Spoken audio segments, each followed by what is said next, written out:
प्रश्न है कि राधा जी की मृत्यु कैसे हुई थी और श्री कृष्ण ने बांसुरी क्यों तोड़ दी थी। ये प्रश्न आपके मन में भी आता होगा। देखिए, अब राधा जी की मृत्यु के अलग अलग मत हैं। अगर एक मत की बात करेंगे तो दूसरा मत उसको चुनौती दे देगा, इसलिए सभी मत को जान लीजिए। पर कौन कितना विश्वसनीय है इसका दावा हम भी नहीं कर सकते। राधा जी की कथा न तो भागवत में है और न तो महाभारत में है। राधा जी का चरित्र ब्रह्म वैवर्त पुराण में है, थोड़ा बहुत पद्म पुराण में है। राधा कृष्ण की कथा जिसका आध्यात्मिक आख्यान है वो रास पंचक, उसी को रास पंचाध्यायी कहते हैं, उसमें है। राधा कृष्ण की कथा कहती है वो वृषभानु पुत्री थी, बरसाने में उनका जन्म हुआ था। भगवान कृष्ण से उम्र में बड़ी थी। कृष्ण का जन्म तो मथुरा में हुआ था, पर वे गोकुल पहुँचे थे। गोकुल में जब कंस का अत्याचार बढ़ गया था, असुरगण ज़्यादा आने लगे थे, तो नंद बाबा ने नंदगांव बसाया था।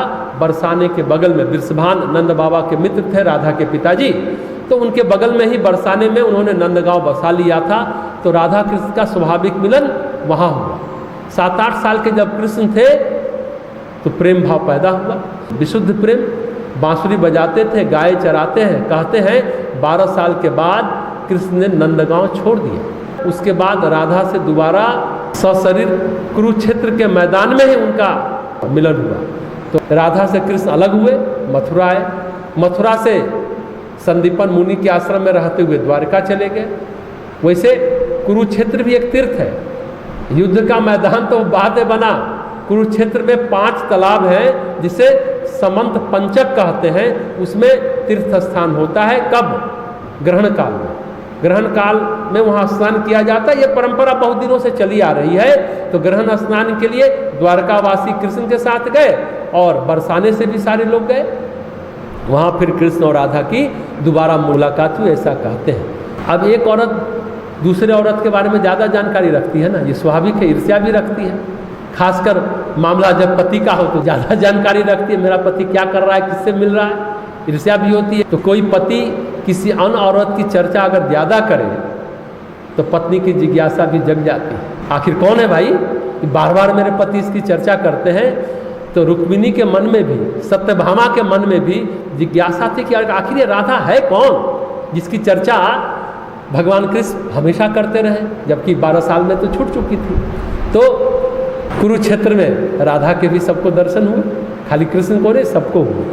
वैसे राधा रानी तो शादीशुदा थी, पर कृष्ण की बांसुरी सुन पति के बिस्तर से उठ जाती थी और कृष्ण के पास चली जाती थी। वैसे राधा की शादी की भी चर्चा हुई है, हालांकि किसी शास्त्र में नहीं है, सिर्फ ब्रह्म वैवर्त पुराण में इसकी चर्चा है कि राधा और कृष्ण के बीच विवाह हुआ और वो शादी ब्रह्मा जी ने कराई, किसी इंसानी पुरोहित ने नहीं कराया। नंद बाबा के पुरोहित तो गर्गचार्य थे, ऋषि गर्ग।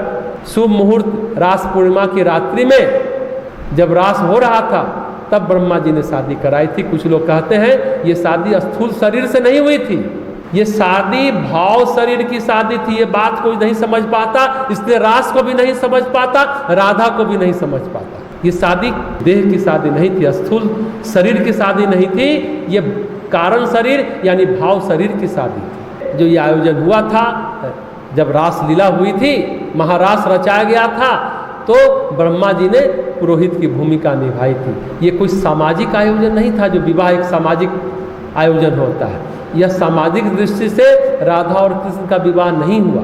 राधा की शादी तो प्रकट में अयन गोप नामक व्यक्ति से हुई थी, पर राधा कृष्ण से प्रेम करती थी और कृष्ण की मुलाकात, कुछ लोग कहते हैं ये अंतिम मुलाकात थी, पर राधा कृष्ण को याद करती रहती थी। तो बात यह है कि नंदगांव में राधा कृष्ण से मिलने के बाद, द्वारिका पहुंचने के बाद, बरसाना वृंदावन छोड़ने के बाद कृष्ण ने कभी बांसुरी नहीं बजाई, उसे तोड़ दिया। क्योंकि कृष्ण अब राजनीतिज्ञ बन गए थे, राजकाज चलाते थे। मथुरा में कंस का नाश करने के बाद संदीपनी मुनि के आश्रम में गए, फिर गुजरात में द्वारका चले गए। वर्णन है कि बांसुरी राधा को दे गए। कुछ लोग कहते हैं कि बांसुरी तोड़ दिए थे, क्योंकि राधा ने कहा हमारे अलावा बांसुरी किसी को न सुनाना। रुक्मिणी ने कहा भी कि सुना है कि आप बांसुरी अच्छा बजाते, तो कृष्ण ने कहा बजाता था, अब नहीं। हाँ, एक बार राधा आई थी तो बोली कि बांसुरी बजाइए, तो राधा का मान रखते हुए कृष्ण ने बांसुरी बजाई। एक कथा ऐसी भी है। तो कुछ लोग कहते हैं कि राधिका जी 100 वर्ष तक जीवित रही और कृष्ण के शरीर छोड़ने के बाद उनका शरीर छूटा। अंत में उनसे मिलने कृष्ण के मित्र उद्धव गए थे। एक ये भी कथा है।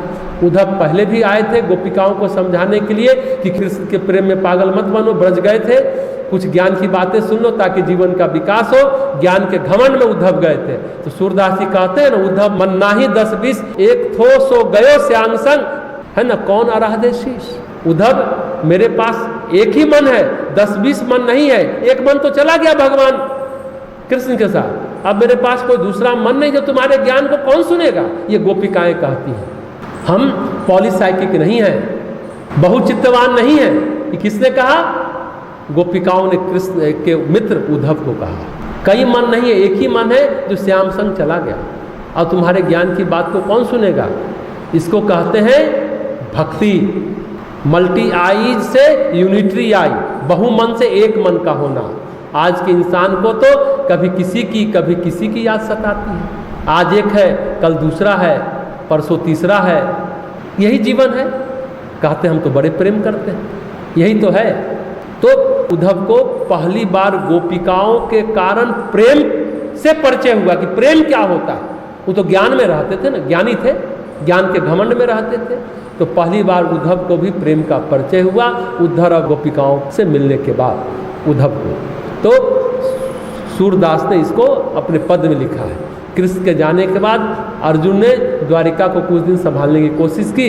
उद्धव को भी भेजा था राधा के पास कि अब मुलाकात गोलोक धाम में होगी, ये बताने के लिए कि अब तुम भी शरीर को त्यागो। इस कथा का सार क्या निकला? गोलोक धाम भगवान का नित्य धाम है, लीला धाम है। नित्य लीला का मतलब वहाँ रोज रास रचाया जाता है, माखन खाया जाता है।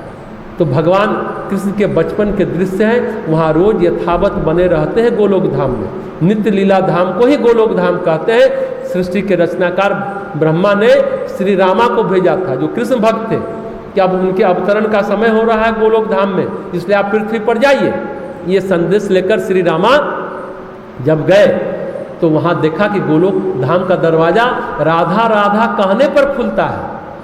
यहाँ कृष्ण नहीं, राधा रानी अधिपति हैं। तो श्री रामा को गुस्सा आया, बोले अरे श्री कृष्ण ही सब कुछ है, ऐसा कैसे हो सकता है कि राधा रानी अधिपति हो जाएगी। पर दरवाजा नहीं खुला। कृष्ण राधा का जूठा मक्खन खा रहे हैं। जब राधा राधा कहे तो घुसना पड़ा। अब वहाँ देख रहे हैं कि राधा रानी की सेवा में कृष्ण लगे हैं गोलोक धाम में, क्योंकि राधा रानी वहाँ की अधिपति है। अब श्री रामा को बहुत गुस्सा आया, क्योंकि कृष्ण के बड़े अनन्य भक्त थे। उनको गुस्सा आया और राधा को श्राप दिया, अरे हमारे भगवान को तुम जूठा मक्खन खिलाती है। 100 वर्ष तक तुम कृष्ण के वियोग में रहे।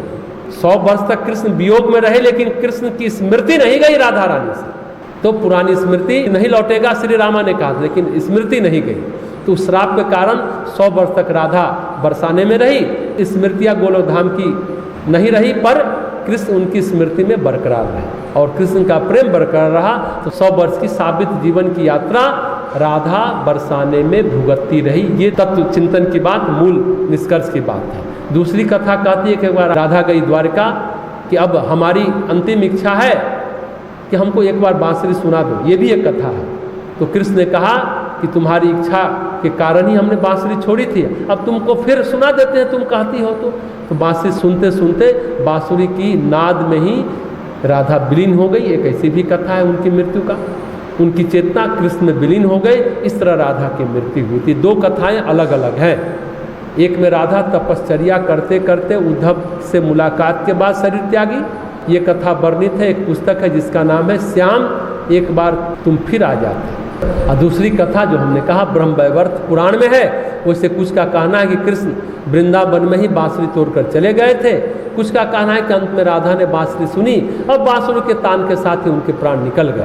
तो कथा जो भी हो, पर निष्कर्ष यह है कि जीवन का अभिशाप होता है तो भुगतना ही पड़ता है। जो अभी हमने सुनाया, वो देव हो, दानव हो, मानव हो, सबको भुगतना पड़ता है, भले इसके विविध प्रयोजन हो। पर जो आयु विधाता ने तय कर दी है वो कर्म विधान के अनुसार है और वो पूरा होकर के रहता है। और यह भी बताना उचित होगा, विष्णु भगवान के कई घर हैं। एक घर में विष्णु बनकर रहते हैं वह घर वैकुंठ लोक होता है। एक लोक क्षीर सागर है, जहाँ शेषनाग की सैया पर सोते हैं, विष्णु रूप ही रहते हैं, वहाँ लक्ष्मी जी के साथ रहते हैं। एक उनका श्वेत लोक है, जिसे परात्पर ब्रह्म के रूप में वहाँ रहते हैं वो। ऐसी ऐसी कथा है। एक गोलोक धाम है, जहाँ राधा कृष्ण की नित्य लीला चलती रहती है। तो धारा को उलट देंगे तो क्या हो जाता है? राधा। जीवन धारा परमात्मा से संसार की ओर बहती है, यह जीवन धारा है, हम लोग का जो जीवन है। और जीवन धारा को उलट दे तो संसार से पुनः परमात्मा की ओर बहने लगेगी। उस धारा को ही राधा कहते हैं, प्रेम की धारा कहते हैं। राधा से प्राप्त होती है भक्ति की धारा, प्रेम की धारा, खुद से जुड़ने की धारा, जो हमारा स्रोत है। राधा कृष्ण की आह्लादनी शक्ति है, माधुर्य शक्ति है।